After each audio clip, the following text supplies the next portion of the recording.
5-6 पोळ्या खातो आपल्या हात्यात.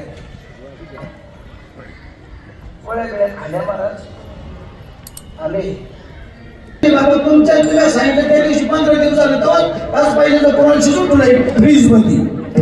अगं उठवळ 15 दिवसाचं शिळ पुरण तू देवाला पूर्णाच्या पोळ्या घातली असल्या पुढे पूर्णाच्या पोळ्या असतात त्या महाराज. अशा गमती लागत आहेत कीर्तनात. गमती लागत आहेत. विनोदाची कथा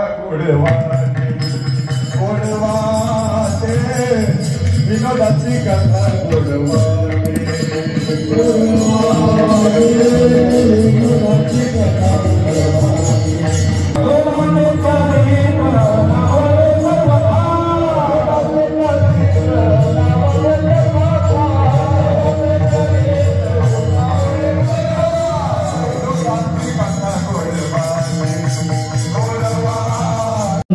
म्या बोलविल्या भेदू बोले म्या हलविल्या प्राणवार.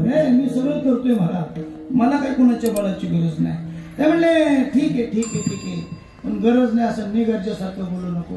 त्याला समजून सांगणार. ते म्हणले ऐका मी विश्व निर्माण करताना 3 प्रकारचं केलंय म्हणून ज्यांना यायचे त्यांनी या.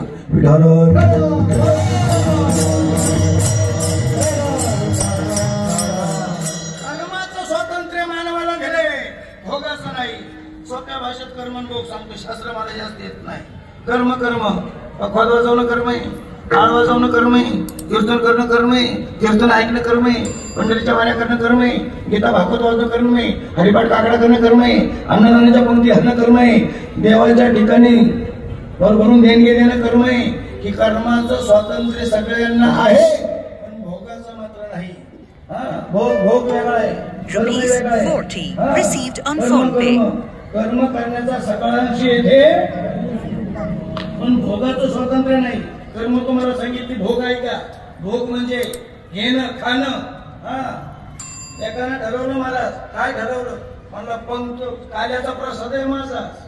काल्याच्या दिवसाचा गोय म्हणा माया वाट्यावर गो सुद्धा वाट्यावर गेला होता.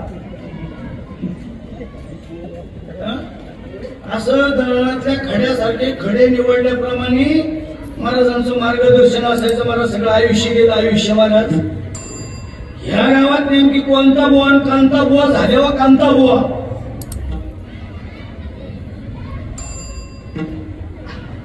ओळखतो बाबा. सहवासातली बरीच मंडळी गेली.